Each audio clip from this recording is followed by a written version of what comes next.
ఓం శాంతి. అవ్యక్తమని 27/12/87. నిశ్చే బుద్ధి విజయరత్నాల యొక్క గుర్తులు. ఈరోజు బాగ్దాదా తన నలువైపులా ఉండే నిశ్చే బుద్ధి విజయ్ పిల్లల్ని చూస్తూ ఉన్నారు. ప్రతి ఒక్క పిల్లల యొక్క వాళ్ళ యొక్క నిశ్చయం యొక్క గుర్తుల్ని బాబా చూస్తున్నారు. అయితే నిశ్చయానికి విశేషంగా గుర్తులు ఉంటాయి. ఒకటి ఏంటంటే, ఎలాగంటే నిశ్చయం ఉంటుందో అలాగే వాళ్ళ కర్మ ఉంటుంది. వాణిలో కూడా అంటే వాచాలో కూడా ప్రతి గడియ ఆ ముఖంలో ఆ ఆత్మిక నశవే కనిపిస్తూ ఉంటుంది. ఇంకా రెండోది, ప్రతి కర్మ సంకల్పంలో కూడా విజయం అన్నది సహజంగానే ప్రత్యక్ష ఫల రూపంలో అనుభవం అవుతుంది. ఒకటి నిత్యం ఎలా ఉంటుందో అలాగే కర్మ ఉంటుంది. వాచాలో కూడా ప్రతి గడియ ఆత్మిక నశ కనిపిస్తుంది. వాళ్ళ మాటల్లో కూడా ఆత్మిక నశ కనిపిస్తుంది. ఇంకో రెండోది ఏంటంటే, ప్రతి కర్మ ప్రతి సంకల్పంలో కూడా విజయం అన్నది సహజంగా వాళ్ళ ప్రత్యక్ష ఫల రూపంలో వాళ్ళకి అనుభవం అవుతూ ఉంటుంది. కష్ట రూపంలో కాదు. వాళ్ళకి ఎలా అనిపిస్తుందంటే, విజయం మాకు ఈజీగా ప్రత్యక్ష ఫలం, మాది అది ప్రత్యక్ష ఫలం మాకు వస్తుంది అన్నది ఈజీగా అనుభవుతుంది. కష్టపడి వాళ్ళకి అనిపించదు కష్టం అని. కష్ట రూపంలో వాళ్ళకి అనుభవం కాదు, కానీ ప్రత్యక్ష ఫలం అధికార రూపంలో వాళ్ళకి విజయం అనుభవం అవుతుంది. ప్రత్యక్ష ఫల రూపంలో లేక అధికార రూపంలో వాళ్ళకి అనుభవం అవుతుంది. ఇంకా మూడోది ఏంటంటే, తమ శ్రేష్ఠ భాగ్యం, శ్రేష్ఠ జీవితం లేక బాబా మరియు పరివారం యొక్క సంబంధ సంపర్కాల ద్వారా 1% కూడా సంశయం యొక్క సంకల్పం రాదు. వాళ్ళ శ్రేష్ఠ భాగ్యం మీద కానీ, వాళ్ళ శ్రేష్ఠ జీవితం మీద కానీ, బాబా మీద కానీ, పరివారం మీద కానీ, పరివారం యొక్క సంబంధ సంపర్కాల్లో కానీ వాళ్ళకు 1% కూడా సంశయం అన్నది సంకల్పం మాత్రంలో కూడా రాదు. వాళ్ళ సంబంధంలో బాబా అంటారు కదా, పరివారాలు మన సంబంధ సంపర్కాల్లోకి వస్తూ ఉంటారు. బాబా పిల్లలే కావచ్చు ఎవరైనా అయినా సరే, అందులో కూడా వాళ్ళకి ఏముంటుంది? సంశయం అన్నది అంశం మాత్రం, సంకల్పం మాత్రం కూడా దేంట్లోనూ సంశయం అన్నది రాదు. ఇంకా నాలుగోది, వాళ్ళకి అసలు ప్రశ్న అన్నది సమాప్తి, క్వశ్చన్ మార్క్ అన్నది లేనే లేదు. ప్రతి విషయంలో బిందువుగా మారి బిందువుకు పెట్టేవాళ్ళే ఉంటారు. ఏ విషయం వచ్చినా బిందువుగా మారుతారు, బిందువు పెట్టేస్తారు. ఇంకా ఐదవది, నిశ్చయ బుద్ధి ఉండేవాళ్ళు ప్రతి గడియ కూడా తమనే తాము నిశ్చింత చక్రవర్తులనే అనుభవం చేస్తారు. వాళ్ళకి స్వతహాగా మేము నిశ్చింత చక్రవర్తులమనే అనుభవం అవుతుంది. నిశ్చయ బుద్ధి ఉన్న వాళ్ళకి ప్రతి గడియ మేము నిశ్చింత చక్రవర్తులము అని వాళ్ళకి అనుభవం సహజంగా స్వతహాగానే అనుభవం అవుతుంది. అంటే గడికి జ్ఞాపకం తెచ్చుకోవాల్సిన పని లేదు. నేను నిశ్చింత చక్రవర్తిని అని గడికి జ్ఞాపకం చేసుకోక్కర్లేదు. స్వతహా కష్టం స్మృతి తెచ్చుకోవడానికి కష్టపడవలసిన అవసరమే లేదు. నేను చక్రాధిపతిని ఇలా అనడానికి వాళ్ళకి కష్టపడవలసిన అవసరమే లేదు. కానీ సదా స్థితి యొక్క శ్రేష్ఠ ఆసనం లేక సింహాసనంలో స్థితిలై ఉంటారు. స్థితి యొక్క శ్రేష్ఠ ఆసనం అనండి, లేక సింహాసనంలో స్థితిలై ఉంటారు. ఎలాగైతే లౌకిక జీవితంలో ఏదైనా చూడండి, పరిస్థితి అనుసారమే స్థితి తయారవుతూ ఉంటుంది. లౌకికంలో కూడా పరిస్థితి వస్తే అలాంటి స్థితి మనకి తయారైపోతుంది. ఎలాగైతే దుఃఖం యొక్క పరిస్థితి వచ్చిందంటే మన స్థితి కూడా దుఃఖంగా తయారైపోతూ ఉంటుంది. భలే సుఖం యొక్క పరిస్థితి, సుఖం యొక్కది ఏదైనా వచ్చిందంటే సుఖం యొక్క స్థితి తయారవుతుంది. అంటే లౌకికంలో పరిస్థితి అనుసారమే స్థితి తయారవుతుంది. భలే దుఃఖమే కావచ్చు, సుఖమే కావచ్చు, ఆ స్థితి స్వతహాగా వాళ్ళకి అనుభవం అయిపోతూ ఉంటుంది. గడికి కష్టపడక్కర్లేదు. అయ్యో నేను ఇప్పుడు సుఖంగానే ఉన్నాను, అయ్యో నేను ఇప్పుడు దుఃఖపడుతున్నాను అని గడి జ్ఞాపకం చేసుకోలేదు. సహజంగానే సుఖం వచ్చినప్పుడు సుఖాన్ని ఈజీగా అనుభవం చేసేస్తారు, దుఃఖం వచ్చినప్పుడు దుఃఖాన్ని కూడా అంత సులువుగానే అనుభవం చేసేస్తారు. అంతేగాని గడికి నేను దుఃఖిని, నేను సుఖిని అని జ్ఞాపకం చేసుకోవాలి, కష్టపడవలసిన అవసరం లేదన్నారు బాబా. నిశ్చింత చక్రవర్తి స్థితి స్వతహాగా సహజంగా అనుభవం అవుతుంది. అజ్ఞాని జీవితంలో పరిస్థితుల అనుసారం స్థితి తయారవుతుంది. అజ్ఞాని జీవితంలో పరిస్థితులు ఎలా వస్తాయో దాని అనుసారమే వాళ్ళ స్థితి అలా తయారవుతూ ఉంటుంది. కానీ శక్తిశాలి ఈ అలౌకిక బ్రాహ్మణ జీవితంలో పరిస్థితుల అనుసారం స్థితి తయారు కాదు. బాబా అన్నారు, అజ్ఞాని జీవితంలో పరిస్థితుల అనుసారమే స్థితి తయారవుతూ ఉంటుంది. కానీ శక్తిశాలి అలౌకిక బ్రాహ్మణ జీవితంలో పరిస్థితుల అనుసారం మన స్థితి తయారు కాదు. కానీ నిశ్చింత చక్రవర్తి యొక్క స్థితి శ్రేష్ఠ స్థితి బాబ్ దాదా ద్వారా ప్రాప్తించిన జ్ఞానం యొక్క లైట్ మైట్ ద్వారా, జ్ఞానం యొక్క లైట్ మైట్ ద్వారా, యోగం యొక్క శక్తి ద్వారా, దాన్ని అంటారు జ్ఞాన యోగాల శక్తుల యొక్క వారసత్వం బాబా నుండి మనకి లభిస్తుంది. దాన్ని ఏమంటారంటే జ్ఞాన యోగాల యొక్క శక్తులు వారసత్వ రూపేణ బాబా నుండి మనకి లభిస్తుంది. కాబట్టి బ్రాహ్మణ జీవితంలో బాబా యొక్క వారసత్వం ద్వారా, సద్గురువు యొక్క వరదానం ద్వారా, భాగ్య విధాత ద్వారా ప్రాప్తించిన శ్రేష్ఠ భాగ్యం ద్వారా స్థితి ప్రాప్తిస్తుంది. బాబమ్మన్నారు, బ్రాహ్మణ జీవితంలో బాబా వారసత్వం ద్వారా, సద్గురువు యొక్క వరదానం ద్వారా, భాగ్య విధాత ద్వారా ప్రాప్తించిన శ్రేష్ఠ భాగ్యం ద్వారా మనకి స్థితి ప్రాప్తిస్తుంది. ఒకవేళ పరిస్థితి ఆధారం మీద స్థితి ఉందనుకోండి, పరిస్థితి అనుసారం స్థితి ఉందనుకోండి, శక్తిశాలి ఎవరయ్యారు? పరిస్థితి పవర్ఫుల్ అయిపోతుంది. మనం కాదు పవర్ఫుల్, పరిస్థితి పవర్ఫుల్ అవుతుంది.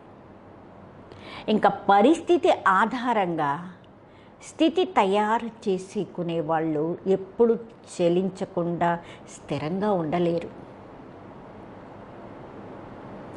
ఎలాగైతే అజ్ఞాని జీవితంలో చూడండి, ఇప్పటికిప్పుడే చాలా ఖుషీలో నాట్యం చేసేస్తారు, ఇప్పటికిప్పుడే బోర్లా పడిపోయి దుఃఖపడిపోతూ ఉంటారు. సంతోషం వచ్చింది గెంతేస్తారు, దుఃఖం వచ్చింది బోర్లా పడుకుంటారు, దుఃఖపడిపోతూ ఉంటారు.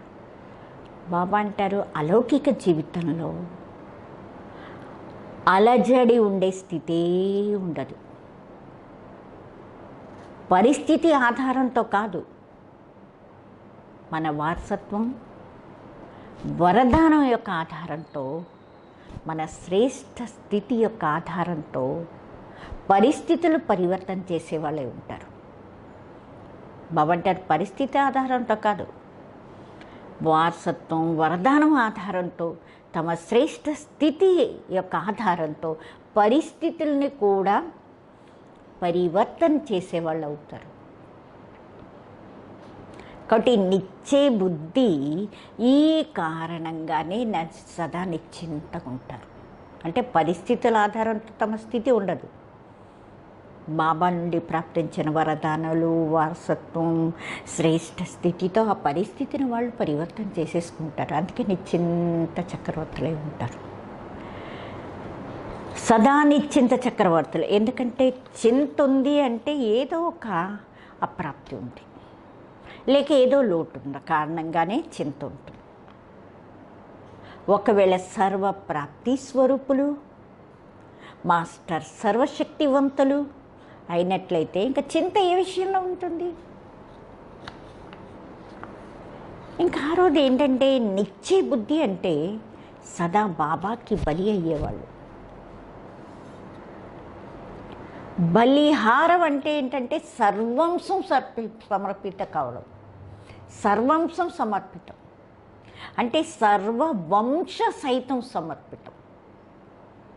ఏ ఒక్క అంశం కూడా వంశంతో సహా సమర్పితం.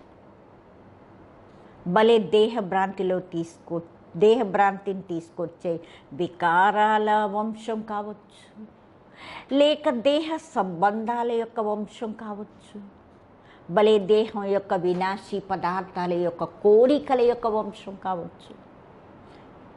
ఎందుకంటే వంశాలు ఎన్ని ఉన్నాయి? దేహభ్రాంతిని తీసుకొచ్చే వికారాల వంశం ఉంది, అలాగే దేహ సంబంధాలని ఆకర్షించే వంశం ఉంది, భలే దేహ వినాశీ పదార్థాల మీదతో కోరికల యొక్క వంశం ఉంది. సర్వవంశాల్లో ఇవన్నీ వచ్చేస్తాయి. సర్వవంశాలంటే ఇవన్నీ వచ్చేస్తాయి. ఒకటి సర్వంశ సమర్పితం, సర్వంశ త్యాగి అన్న సర్వంశ సమర్పితం అన్న విషయం ఒకటే. సర్వంశ త్యాగిలనండి లేక సర్వంశ సమర్పితులనండి, విషయం ఒకటే. సమర్పితం కావడం అంటే దీన్ని అనరు. మధుబన్లో కూర్చుండిపోయాము, సేవా కేంద్రంలో కూర్చుండిపోయాము, సమర్పితమై ఉన్నాం, దాన్ని సమర్పితం అని అనరు. మధుబన్లో ఉండిపోయాము, సేవా కేంద్రాల్లో ఉండిపోయామంటే అది సమర్పితం కాదు. కాబట్టి ఇది కూడా ఒక మెట్టు, ఇది కూడా ఒక మెట్టే. ఎందుకంటే సేవార్థం తమని తాము సమర్పణ చేసుకుంటారు. కానీ సర్వంశ అర్పితం ఇది మెట్లుకి చివరి మెట్టు యొక్క అంచు, చివరి మెట్టుకి. సర్వంశ అర్పితం అంటే టాప్ లెవెల్, లాస్ట్ గమ్యం. ఒక మెట్టు ఎక్కిపోయాం, కానీ ఆ మీదకి చేరుకోవాలి కదా. మన గమ్యం ఏంటి? అన్ని మెట్లు ఎక్కి మీదకి వెళ్ళాలి, ఆ గమ్యానికి చేరుకోవాలి. కాబట్టి బాబా అంటున్నారు, ఒక మెట్టు ఎక్కిపోయాం కానీ గమ్యానికి చేరుకునే వాళ్ళ యొక్క నిశ్చయ బుద్ధి ఉండే వాళ్ళ గుర్తులు ఈ మూడు కూడా వంశ సహితంగా సమర్పితమైపోతాయి. తెలుసు కదా ఏ మూడు? దేహభ్రాంతి యొక్క వికారాల వంశం, రెండోది సంబంధాల, దేహం యొక్క సంబంధాల వంశం, ఇంకా మూడోది ఇది దేహం యొక్క వినాశీ పదార్థాల యొక్క కోరికల వంశం. ఈ మూడు కూడా వంశ సహితం సమర్పితమైపోతాయి. మూడు విషయాల్ని స్పష్టంగా తెలుసుకున్నారు కదా. మూడు విషయాలు స్పష్టంగా తెలిసే కదా. దేహభ్రాంతిలో వికారాల వంశం ఎలా ఉంటుంది, దేహ సంబంధాల యొక్క వంశం ఎలా ఉంటుంది, దేహ వినాశీ పదార్థాల యొక్క కోరికల యొక్క వంశం ఎలా ఉంటుందో దీని అన్నిటి గురించి తెలుసు కదా. కాబట్టి వంశం ఎప్పుడు సమాప్తి అవుతుందో అప్పుడే స్వప్నం సంకల్పంలో కూడా అంశం మాత్రం ఉండదు. వంశం ఎప్పుడు సమాప్తి అయిపోయింది అంటే ఇంకా స్వప్నంలో కానీ సంకల్పంలో కూడా అంశం మాత్రం కూడా ఉండదు. ఎప్పుడైతే వంశం సమాప్తి అవుతుందో అంశం కూడా ఇంక ఉండదు, సంకల్పంలో కానీ స్వప్నంలో కానీ. ఒకవేళ అంశం ఉన్నట్లయితే తప్పకుండా వంశం వస్తుంది, వంశం ఉంటుంది, వంశం వచ్చేస్తుంది. అంశం ఉంది అంటే వంశం అవుతుంది. అందుకే సర్వంశ త్యాగీల యొక్క ఈ పరిభాష చాలా లోతైంది, చాలా గుహ్యమైంది. బాబా అంటున్నారు, అది ఇంకోసారి ఎప్పుడో చెప్తాను. సర్వంశ త్యాగీల యొక్క అంటే దాని గుహ్యత ఏమిటో ఇంకోసారి ఎప్పుడో మీకు చెప్తానన్నారు. ఇంకా ఏడోది నిశ్చయ బుద్ధి ఉండేవాళ్ళు సదా నిశ్చింతగా ఉంటారు, నిశ్చింత చక్రవర్తులు. నిశ్చింతగా ఉంటారు.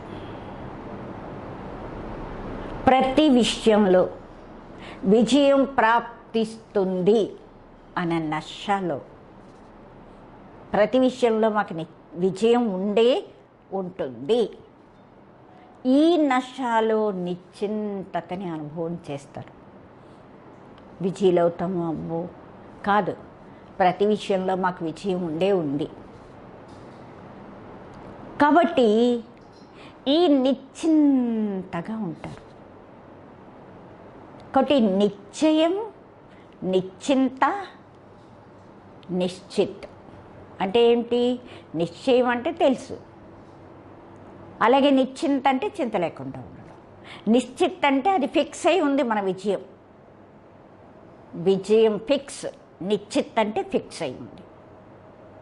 నిశ్చింత అంటే ఫిక్స్ అయి ఉంది కాబట్టి చింత లేదు. నిశ్చయం ఉంది, మాకు విజయం అయ్యే తీరుతుంది అనే విజయం, విజయం ఉంది అన్న నిశ్చయం ఉంది కాబట్టి నిశ్చింతగా ఉంటారు. ఎందుకు? విజయం ఫిక్స్ అయి ఉంది, నిశ్చితమైంది. నిశ్చితం అంటే ఫిక్స్ కాబట్టి నిశ్చయము, నిశ్చింత, నిశ్చిత్. కాబట్టి ఇది ప్రతి గడియ వాళ్ళు అనుభవం చేసుకుంటూ ఉంటారు. అది ప్రతి గడియ వాళ్ళకి ఇదే అనుభవం చేయిస్తుంది. ఇంకెనిమిది వాళ్ళు సదా స్వయం కూడా నషలోనే ఉంటారు.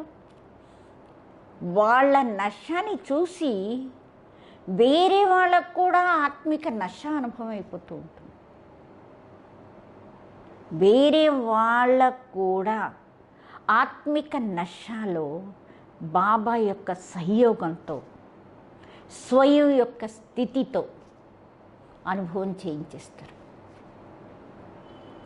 వాళ్ళు సదా స్వయం నషాలో ఉంటారు. వాళ్ళ నషాన్ని చూసి వేరే వాళ్ళు కూడా ఆత్మిక నషాన్ని అనుభవం చేస్తారు. వేరే వాళ్ళకు కూడా ఆత్మిక నషాలో బాబా సంయోగంతో, స్వయం యొక్క స్థితితో అనుభవం చేయించేస్తారు. నిశ్చయ బుద్ధి యొక్క లేక ఆత్మిక నషాలో ఉండేవాళ్ళు, నిశ్చయ బుద్ధిలో ఉండేవాళ్ళు అనొచ్చు, లేక ఆత్మిక నషాలో ఉండేవాళ్ళు అనొచ్చు. వాళ్ళ జీవితంలో విశేషతలు ఏవేమి ఉంటాయో తెలుసా? మొట్టమొదటి విషయం, ఎంత నష ఉంటుందో అంత నిమిత్త భావం వాళ్ళ ప్రతి జీవిత చరిత్రలో ఉంటుంది.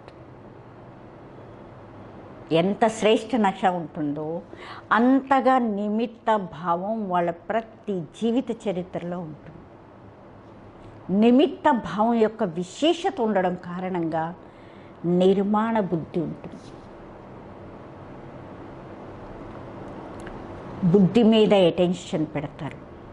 బుద్ధి మీద శ్రద్ధ పెట్టడము అంటే, ధ్యానం ఇవ్వడం అంటే ఎంత నిర్మాణ బుద్ధి ఉంటుందో అంత నిర్మాణలే ఉంటాయి. నిర్మాణం అంటే గౌరవము, పేరు ఏవి ఆశించకుండా ఉండేది నిర్మాణం.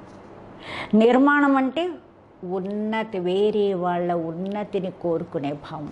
కాబట్టి నిర్మాణం అంటే, అంటే గౌరవం ఏది ఆశించకుండా ఉంది. నిర్మాణం అంటే ఉన్నతి యొక్క భావం. కాబట్టి ఈ ఉన్నతి నిర్మాణ బుద్ధి అయి ఉంటారు. ఎంత నిర్మాణ బుద్ధి అయి ఉంటారో అంత నిర్మాణం చేస్తూ ఉంటారు. నవ నిర్మాణం చేస్తూ ఉంటారు. కాబట్టి నవ నిర్మాణం చేసే బుద్ధి ఉంటుంది వాళ్ళకి. నవనిర్మాణం చేసే బుద్ధి ఉంటుంది. కాబట్టి నిర్మాణలై ఉంటారు, నవనిర్మాణం కూడా చేస్తారు. నిర్మాణం అంటే గౌరవం అన్నది ఆశించకుండా, పేరు ఆశించకుండా, స్వార్థం లేకుండా ఉండేది నిర్మాణం. నిర్మాణం అంటే నవనిర్మాణం చేస్తారు. ఎక్కడ ఈ విశేషతలు ఉంటాయో, ఎవరి దగ్గర అయితే ఈ విశేషతలు ఉంటాయో వాళ్ళనే అంటారు నిశ్చయ బుద్ధి విజయి. నిశ్చయ బుద్ధి విజయి. నిమిత్తం నిర్మాణం. నిమిత్తం నిర్మాణం. నిశ్చయ బుద్ధి యొక్క భాష ఏమై ఉంటుందో తెలుసా? నిశ్చయ బుద్ధి యొక్క భాషలో సదా మధురత అన్నది మామూలు విషయం, కామన్ విషయం. మధురంగా ఉంటారు. కానీ వాళ్ళలో మధురతే కాదు, ఉదారత కూడా ఉంటుంది. ఉదారత అంటే అర్థం సర్వాత్మల్ని ముందుకు తీసుకెళ్ళాలి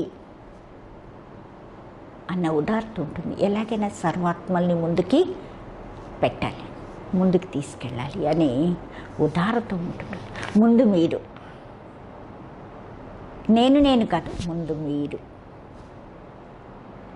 ఉదారత అంటే వేరే వాళ్ళని ముందు పెట్టడం. ఎలాగైతే బ్రహ్మబాబా సదా ముందు జగదంబ పిల్లల్ని ముందు పెట్టారు. నాకన్నా జగదంబ చాలా మంచి ఫాస్ట్గా ఉంటుంది అనేవారు. నాకన్నా పిల్లలు చాలా ఫాస్ట్ అనేవారు బాబా. చాలా ముందుంటారు, నా పిల్లలు నాకన్నా ముందున్నారు, జగదంబ నాకన్నా ముందుంది అనేవారు బాబా. వాళ్ళు చాలా తీవ్రంగా ఉన్నారు.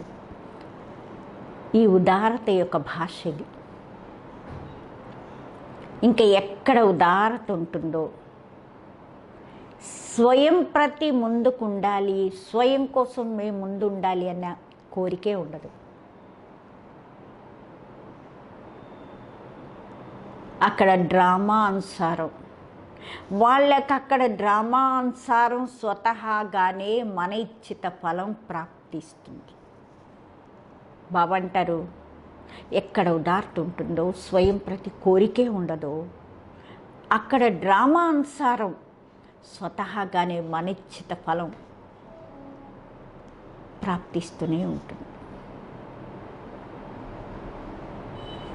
ఎంత స్వయం ఇచ్చా మాత్రం అవిద్య స్థితిలో ఉంటారు, అంతగా బాబా పరివారం మంచి యోగ్యం అనుకుంటూ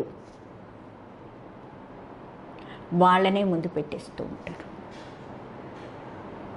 ఒకటి ముందు మీరు అని మనస్ఫూర్తిగా మనసులోంచి అనేవాళ్ళు వెనకుండరు. లోపల నుంచి మనస్ఫూర్తిగా మీరు అనేవాళ్ళు ఎప్పుడు వెనకుండరు. వాళ్ళు మనసుతో ముందు మీరు, మనస్ఫూర్తిగా మీరు ముందు అంటారు.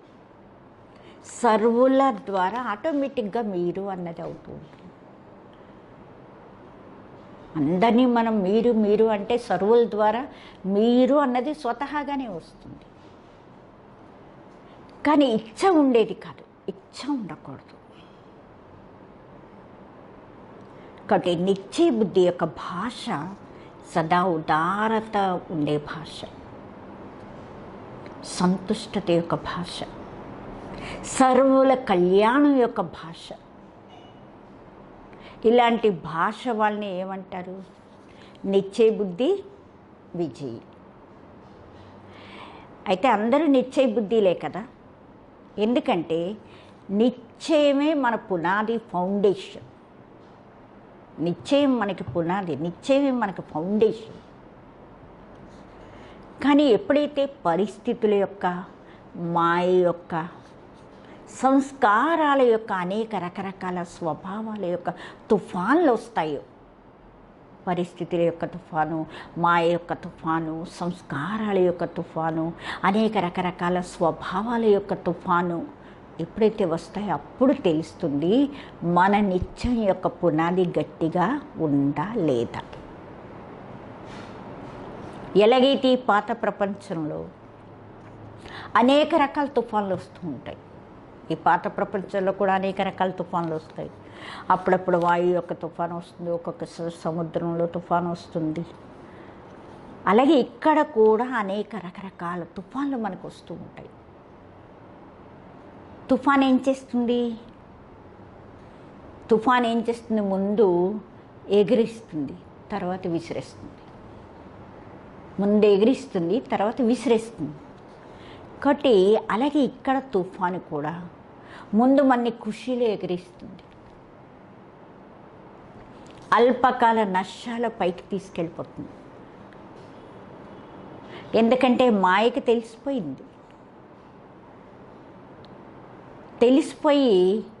వీళ్ళు ఏ ప్రాప్తి లేకుండా నా వైపుకి రారు, వచ్చేవాళ్ళు కారు.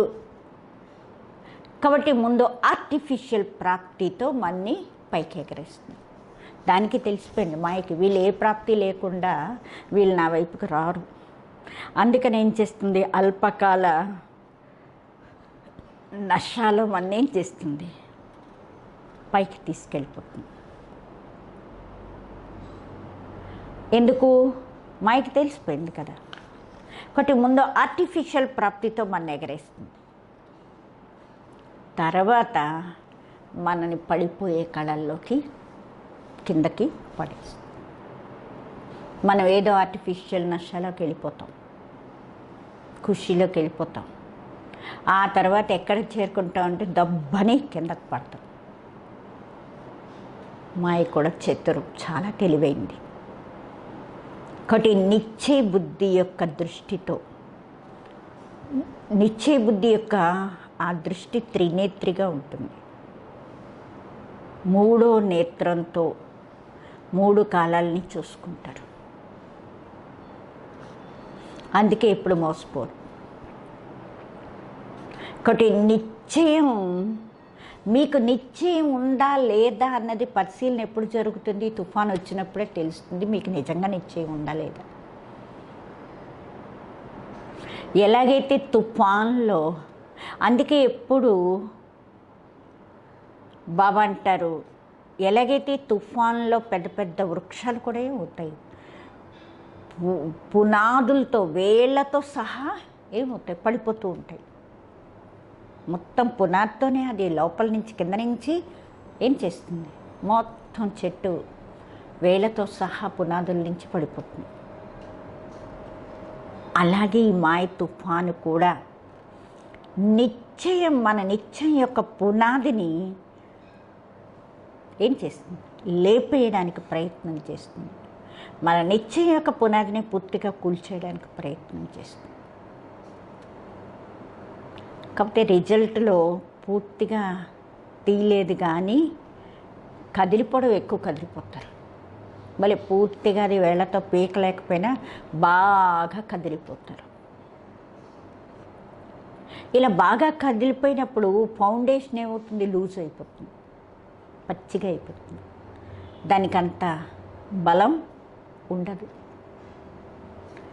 కాబట్టి ఇలాంటి సమయంలో అలాగ తుఫాన్లు వచ్చినప్పుడు, పరిస్థితులు వచ్చినప్పుడు, అలాంటివన్నీ వచ్చినప్పుడు మీ నిశ్చయం యొక్క పునాది ఎలా ఉంది అన్నది చెక్ చేసుకోండి. అలాంటి సమయంలో మీ నిశ్చయం యొక్క పునాదిని చెక్ చేసుకోండి.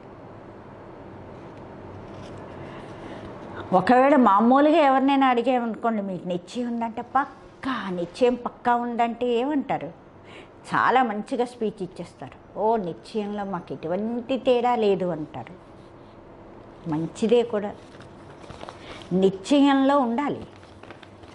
కానీ సమయానికి ఒకవేళ నిశ్చయం కదిలిపోయినట్లయితే, నిశ్చయం కదలడము అంటే జన్మ జన్మల ప్రాలబ్ధం నుండి కదిలిపోవడం.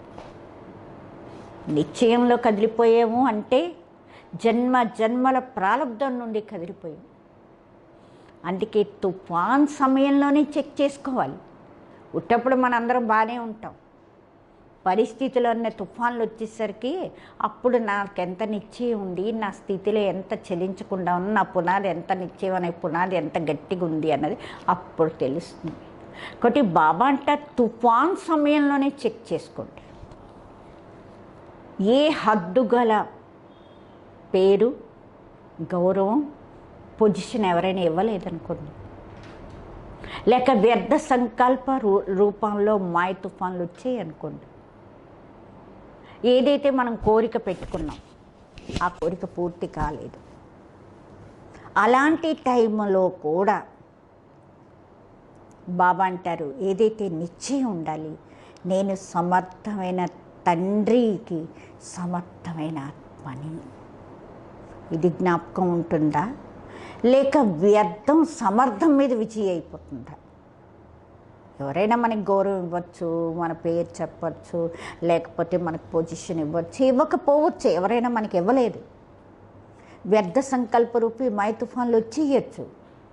మనం ఏదైతే కోరుకున్నామో అది మనకి నెరవేరలేదు, ఆ కోరిక పూర్తి అవ్వలేదు. అలాంటి టైంలో కూడా నిశ్చయం, ఎవరైతే నిశ్చయం ఉంటారో నేను సమర్థమైన తండ్రికి సమర్థమైన ఆత్మని, అది జ్ఞాపకం ఉంటుందా? లేక వ్యర్థము సమర్థం మీద విజయం అయిపోతుందా? వ్యర్థమే విజయం అయిపోతుందా సమర్థం మీద? ఒకవేళ వ్యర్థం విజయం ప్రాప్తి చేసుకుంది అంటే నిశ్చయం యొక్క పునాది కదిలిపోయింది కదా. సమర్థానికి బదులు మిమ్మల్ని మీరు బలహీనాత్మలనే అనుభవం చేస్తారు కదా, నిరాశలోకి వచ్చేస్తారు కదా.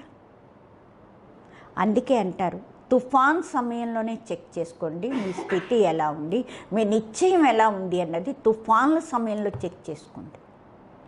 హద్దుగల గౌరవము, పొజిషను, ఇవన్నీ కూడా నేను అన్నది ఆత్మిక పొజిషన్ నుండి మన కిందకి తీసుకొచ్చేస్తుంది. ఇవన్నీ హద్దుగల ఏ ఇచ్ఛ, కాబట్టి ఇచ్ఛ మాత్రం అవిద్య యొక్క నిశ్చయంతో బాబా అంటున్నారు, ఇచ్ఛ మాత్రం అవిద్య యొక్క నిశ్చయం నుండి మన కిందకి తీసుకొచ్చేస్తుంది. ఏ మాత్రం హద్దుగల కోరిక ఉన్నా సరే అది మన ఇచ్ఛ మాత్రం అవిద్య యొక్క స్థితి నుండి కిందకి దించేస్తుంది. ఇచ్ఛ మాత్రం అవిద్య స్థితి నుండి కిందకి దించేదేది హద్దుగల ఇచ్ఛ, హద్దుగల కోరిక. కాబట్టి నిశ్చయం అంటే అర్థం ఇది కాదు, నేను శరీరాన్ని కాదు, నేను ఆత్మని, ఇది కాదు నిశ్చయం అంటే. నేను ఆత్మని కాదు, నేను శరీరాన్ని, నేను ఆత్మని, నేను శరీరాన్ని కాదు ఇది అనుకోవడం, దీన్ని నిశ్చయం అనరు. నేను ఆత్మని, శరీరాన్ని కాదు అని. కానీ ఎలాంటి ఆత్మని? సర్వశక్తివంతుని యొక్క సంతానం నేను, శక్తిశాలి ఆత్మ. నేను ఎలాంటి ఆత్మని? ఆ నశ, ఆ స్వమానం సమయానికి అనుభవం అవుతుందా? తుఫాన్లు వచ్చినప్పుడు, పరిస్థితులు వచ్చినప్పుడు అనుభవం అవుతున్నదా? దీనినే అంటారు నిశ్చయ బుద్ధి విజయం. విజయం వీళ్ళనే నిశ్చయ బుద్ధి విజయం అంటారు. ఏదైనా పేపరే లేకపోతే ఇంకంటారు నేను పాస్ విత్ ఆనర్ అయిపోయాను అంటే ఎవరు నమ్ముతారు వాళ్ళని? సర్టిఫికెట్ కావాలి కదా. ఎంతైనా ఎవరైనా పాస్ అయినా, డిగ్రీ తీసుకున్నా ఎంతవరకు సర్టిఫికెట్ రాదో అంతవరకు దానికి వాల్యూ లేదు. పేపర్ సమయంలో పేపర్ ఇచ్చి పాస్ అయిపోయి సర్టిఫికెట్ తీసుకోవాలి బాబా నుండి, పరివారం నుండి. అప్పుడే వాళ్ళనే అంటారు నిశ్చయ బుద్ధి విజయి. పేపర్ సమయంలో పేపర్ ఇవ్వాలి, పాస్ అయిన సర్టిఫికెట్ తీసుకోవాలి. ఎవరి నుండి? బాబా నుండి, పరివారం నుండి. అప్పుడే వాళ్ళనే అంటారు నిశ్చయ బుద్ధి విజయం. అర్థమైందా? కాబట్టి ఫౌండేషన్ని చెక్ చేసుకుంటూ ఉండండి. నిశ్చయ బుద్ధి యొక్క విశేషత అంటే ఇప్పటివరకు విన్నారు కదా. ఎలాంటి సమయం అలాంటి ఆత్మిక నశ జీవితంలో కనిపించాలి. సమయాన్ని బట్టి మీలో ఆత్మిక నశ కనిపించాలి. అంతేగాని మీ మనసును ఊరికే ఖుషి చేసుకోకండి, నేను బాగానే ఉన్నాను. లోకం కూడా ఖుషి అవ్వాలి, అందరూ అనుభవం చెయ్యాలి. వీళ్ళు నశాల ఉండే ఆత్మలు అని. ఊరికే మనకి నచ్చేసే, మన మనసుకి నచ్చిందని కాదు. కానీ లోక పసందు, బాబాకి పసందు. లోకానికి నచ్చాలి, బాబాకి కూడా నచ్చాలి. వీళ్ళని అంటారు విజయీలు. అచ్చా, సర్వ నిశ్చయ బుద్ధి విజయరత్నాలకి, సర్వ నిశ్చింతగా ఉండేవాళ్ళు, నిశ్చింత చక్రవర్తులైన పిల్లలకి సర్వ విజయం ఫిక్స్ అయి ఉంది. అంటే నిశ్చిత విజయం అంటే అన్నీ మాకు విజయం ఎప్పుడూ ఫిక్స్ అయ్యే ఉంది అన్న నశాలో ఉండే ఆత్మిక, ఆ నశాలో ఉండే ఆత్మలకి సర్వ తుఫాల్ని దాటేసి వాటిని గిఫ్ట్గా అనుభవం చేసేవాళ్ళు. అలాంటి విశేషాత్మలకి సదా చలించకుండా స్థిరంగా ఏకర స్థితిలో ఉండేవాళ్ళు. నిశ్చయ బుద్ధి పిల్లలకి బాప్ దాదా యొక్క ప్రియ స్మృతులు మరియు నమస్తే. हम रूहानी बच्चों की रूहानी बाप दादा को याद प्यार गुड మార్నింగ్ और నమస్తే. శాంతి. విదేశీ అన్నయ్యలకేళ్ళతో బాప్ దాదా కలుసుకుంటూ బాబా మిమ్మల్ని మీరు సమీప రత్నాలు అని అనుభవం చేస్తున్నారా? సమీప రత్నాల యొక్క గుర్తేమై ఉంటుంది? వాళ్ళు సదా సహజంగానే స్వతహాగానే జ్ఞానితో ఆత్మలు, యోగితో ఆత్మలు, గుణమూర్తులు, సేవాధారీలని అనుభవం చేస్తారు. సమీప రత్నాల యొక్క ప్రతి అడుగులో ఈ 4 విశేషతలు సహజంగానే అనుభవం ఉంటాయి. జ్ఞానితో ఆత్మ, యోగితో ఆత్మ, గుణమూర్తులు, సేవాధారి సహజంగా వాళ్ళ అనుభవం ఉంటుంది. ఒకటి కూడా వాళ్ళలో లోపం ఉండదు. జ్ఞానం తక్కువ ఉంది, యోగంలో బాగున్నారు, దివ్య గుణాల ధారణలో బలహీనలు ఉన్నారు. వాళ్ళన్నిట్లో సదా సహజంగానే బాబా అంటారు, సహజంగా అనుభవం చేస్తారు అన్నిట్లో. సమీప రత్నాలు ఏ విషయంలో వాళ్ళకి కష్టం అన్నది అనుభవం కాదు, కానీ సహజంగా సఫలతని అనుభవం చేస్తారు. ఎందుకంటే బాప్ దాదా పిల్లలకి సంగమ యుగంలో కష్టం నుండి వదిలించడానికే వచ్చారు. కష్టాన్నే బాబా వదిలిస్తారు. 63 జన్మలు కష్టపడ్డారు, భలే శరీరంతో కష్టపడ్డారు, భలే మనసుతో కష్టపడ్డారు. బాబాని ప్రాప్తి చేసుకోవడం కోసం అనేక రకరకాల సాధనాలను అవలంబించారు. అనేక రకరకాల సాధనలు చేశారు. ఇది మనసు యొక్క కష్టం కదా. ఇంకా ధనం చూడండి, ఏదైతే సర్వీస్ చేస్తారో అంటే దాన్ని నౌకరి, ఉద్యోగం అంటారు. ఉద్యోగం అనండి, వ్యాపారం అనండి, అందులో కూడా ఎంత కష్టపడతారు. అందులో కూడా కష్టమే అవుతుంది కదా. ఇంక ఇప్పుడు అర్థకల్పం కోసం ఇంక ఉద్యోగాలు చేయరు, దాని నుండి మీరు వదిలింపబడతారు. లౌకిక ఉద్యోగం చేయరు, భక్తి చేయరు. రెండిటి నుండి ముక్తి మీకు లభిస్తుంది. 2 కష్టాల నుండి మీకు ముక్తి. భక్తిలో మనసా కష్టపడ్డారు, శరీరం కోసం శారీరకంగా ఉద్యోగంలో కష్టాలు పడ్డారు. ఈ 2 కష్టాల నుండి మీకు ముక్తి లభిస్తుంది. ఇప్పుడు చూడండి, భలే లౌకిక కార్యం చేస్తున్నా సరే ఈ బ్రాహ్మణ జీవితంలోకి రావడం వలన లౌకిక కార్యం చేస్తూ ఉన్నా సరే అంతరం అనిపిస్తుంది, తేడా కనిపిస్తుంది. అప్పటికి ఇప్పటికి ఇప్పుడు ఈ లౌకిక కార్యం చేస్తున్న డబల్ లైట్ అయి ఉంటారు. ఎందుకంటే లౌకిక కార్యం చేస్తున్న ఖుషి ఉంటుంది. ఈ కార్యం అలౌకిక సేవ నిమిత్తమే చేస్తున్నాము, మన మనసులో కోరికతో కాదు, మన మనసు యొక్క కోరికతో చేయటం లేదు. కాబట్టి ఎక్కడ ఇచ్చ ఉంటుందో అక్కడ కష్టం ఉంటుంది. ఇచ్చ ఉంది, కోరిక ఉంది అంటే కష్టం ఉంది. ఇప్పుడు నిమిత్త మాత్రంగా చేస్తున్నారు. ఎందుకంటే తెలుసు, తనువు, మనసు, ధనం 3 పెట్టడం వలన 1కి 10 రెట్లు అవినాశి బ్యాంకులో జమ అయిపోతుంది. తర్వాత జమ చేసుకున్న తర్వాత ఏం చేస్తాం? తింటూ ఉంటాం.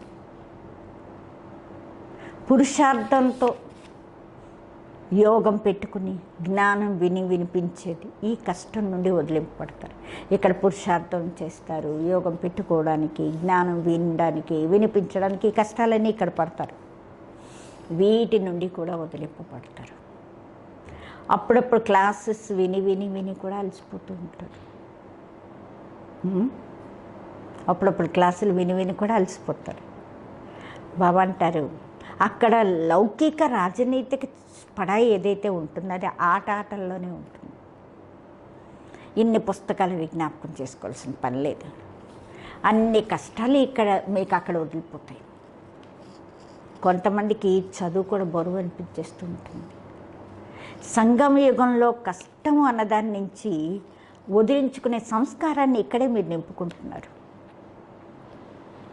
భలే మాయ తుఫాన్లు వస్తాయి, కానీ ఈ మాయ నుండి విజయాన్ని ప్రాప్తి చేసుకోవడం కూడా ఒక ఆట అనుకుంటారు. కష్టం అనిపించదు. ఆటలో ఏముంటుంది? విజయం ప్రాప్తి చేసుకోవడం ఉంటుంది. కాబట్టి మాయ నుండి కూడా విజయాన్ని ప్రాప్తి చేసుకునే ఆట ఆడుతున్నారు. ఆట అనిపిస్తుందా? ఇది చాలా పెద్ద విషయం అనిపిస్తుందా? ఏమనిపిస్తుంది? ఎప్పుడైతే మాస్టర్ సర్వశక్తివంతులు అనే స్థితిలో స్థితి అయినట్లయితే ఆట అనిపిస్తుంది. ఇంకా ఛాలెంజ్ కూడా చేస్తారు. అర్థకల్పం కోసం నువ్వు వీడ్కోలు తీసుకుని వెళ్ళిపో. వీడ్కోలు సమారోహణ చేసుకోవాలి. ఇంకా దెబ్బలాడడం రాదు. విజయ రత్నాలు ప్రతి గడియ ప్రతి కార్యంలో విజయలే కదా. మళ్ళీ అక్కడికి వెళ్ళిపోయాక అక్కడ కూడా అవును అనాలి, కానీ మళ్ళీ అక్కడికి వెళ్ళాక ఆము అని అనకండి అంటున్నారు బాబా. అయినా మంచి బహదూర్లు అయిపోయారు. మొదట్లో కొంచెం తొందరగా గాబరా పడిపోయేవారు, ఇప్పుడు బహదూర్లు అయిపోయారు. ఇప్పుడు అనుభవీలు అయిపోయారు. అనుభవం యొక్క అథారిటీ ఉండేవాళ్ళు అయ్యారు. పరిశీలన శక్తి వచ్చేసింది. అందుకే గాబరా పట్టు. అనేక మార్లు విజయులై ఉన్నారు, ఇప్పుడు కూడా విజయులయ్యే ఉంటారు, తర్వాత కూడా విజయులయ్యే తీర్థం. ఈ స్మృతి సదా జ్ఞాపకం పెట్టుకోండి. ఇంతకుముందు విజయలం, ఇప్పుడు విజయలమే, ముందు కూడా మేవే విజయులు. వీడ్కోలు తీసుకుంటూ దాదీలతో బాబా మాట్లాడుతూ, జానకి దాది బొంబాయి నుండి 3-4 రోజులు చక్కెర కొట్టి వచ్చారు. ఇప్పటి నుండే చక్రవర్తి అయిపోయావు కదా, మంచిది. ఇక్కడ కూడా సేవే, అక్కడ కూడా సేవే. ఇక్కడ ఉంటూ కూడా సేవ చేస్తున్నారు. ఎక్కడికి వెళ్తే అక్కడ సేవ అవుతూ ఉంటుంది. సేవ యొక్క కాంట్రాక్ట్ చాలా పెద్దది తీసుకున్నావు కదా. పెద్ద కాంట్రాక్ట్ కదా. చిన్న చిన్న కాంట్రాక్టర్లు ఎంతోమంది ఉంటారు, కానీ పెద్ద కాంట్రాక్టర్కి పెద్ద పనులు చేయవలసి వస్తుంది. బాబా ఈరోజు మురళి వెనకాని చాలా మజా వచ్చింది అన్నారు. రాది ఉండేదే మజా అన్నాడు బాబా. మంచిది. మీకు క్యాచ్ చేసి వేరే వాళ్ళకి క్లియర్ చేయగలుగుతారు. మీరు క్యాచ్ చేయగలుగుతారు, వేరే వాళ్ళకి క్లియర్ చేయగలుగుతారు. అందరూ ఒక్కలా క్యాచ్ చేయలేరు. ఎలాగైతే జగదంబ మురళి విని క్లియర్ చేసి సహజం చేసి అందరికీ ధారణ చేయించేది, ఈజీ చేసి, అలాగే ఇప్పుడు నువ్వు నిమిత్తం. కొంతమంది కొత్త వాళ్ళకి అర్థం కాదు, కానీ బాబ్ దాదా ఎదురుగుండా ఉన్న వాళ్ళని చూడటం లేదు. ఎవరైతే సభలో కూర్చున్నారో వాళ్ళని చూడటం లేదు. అందరినీ ఎదురుగుండా పెట్టుకున్నారు. అయినా అందరూ అనన్యమైన వాళ్ళని ముందు పెడతారు ఎదురుగుండా. వాళ్ళ ప్రతి తొందరగా వస్తుంది. మీరు చదువుకుని క్యాచ్ చేయగలుగుతారు. అందుకే మిమ్మల్ని ఎదురుగుండా పెట్టవలసి వస్తుంది. వరదానం. వ్యర్థం యొక్క లీకేజ్ని సమాప్తి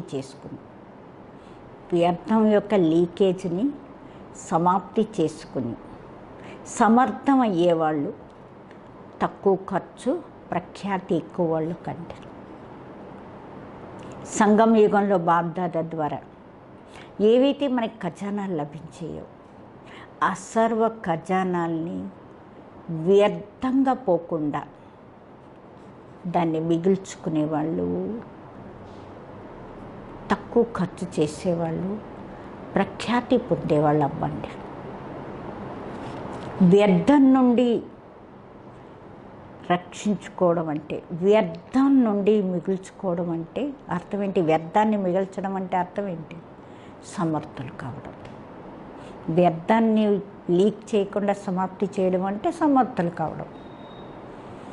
ఎక్కడ సమర్థత ఉంటుందో అక్కడ వ్యర్థం రావడం అంటే అది జరగదన్నాడు. ఒక వ్యర్థం యొక్క లీకేజ్ ఉన్నట్లయితే ఒకవేళ వ్యర్థం యొక్క లీకేజ్ ఉన్నట్లయితే ఎంతైనా పురుషార్థం చేయండి, కష్టపడండి, కానీ శక్తిశాలిగా మారలేరు. అందుకే లీకేజ్ని చెక్ చేసుకుని సమాప్తి చేసినట్లయితే వ్యర్థం నుండి సమర్థమవుతారు. స్లోగను: ప్రవృత్తిలో ఉంటూ సంపూర్ణ పవిత్రంగా ఉండడమే. ఇదే యోగి జ్ఞాని టు ఆత్మ యొక్క ఛాలెంజ్. ప్రవృత్తిలో ఉంటూ సంపూర్ణ పవిత్రంగా ఉండడమే ఇదే యోగి జ్ఞాని టు ఆత్మ యొక్క ఛాలెంజ్. అచ్చా. ఓం శాంతి, ఓం శాంతి, ఓం శాంతి. రేపు మదర్స్, ఈరోజు మదర్స్ డే అందరికీ గుర్తుందా? కాబట్టి అందరికీ కూడా, మాతలందరికీ ముందెవరికి చెప్పాలి? బ్రహ్మ తల్లికి మదర్స్ డేకి కోటి మనందరి తరపున శుభాకాంక్షలు. మొట్టమొదటి తల్లి ఎవరు అంటే బ్రహ్మ, సెకండ్ తల్లి ఎవరు? మమ్మ, అసలు తల్లి ఎవరు? శివబాబా. వీళ్ళందరికీ మనందరి తరపున ఈ ముగ్గురు మాతలకి కూడా కోటి శుభాకాంక్షలు. తర్వాత మాతలు ఎవరైతే భారత మాతలు, జగన్మాతలు ఉన్నారో మీ మాతలందరికీ అన్నయ్యలందరి తరపు నుండి, మా అందరి తరపు నుండి మీకు కోటి శుభాకాంక్షలు. వందే మాతరం, వందే మాతరం, వందే మాతరం. బాబాకి మీరు తల మీద కిరీటాలు, బాబాకి యజ్ఞానికి రక్షకులు, బాబా మీద ప్రేమతో బలి అయ్యేవాళ్ళు. అలాంటి మాతలకి ఈరోజు శుభాకాంక్షలు. ఓం శాంతి.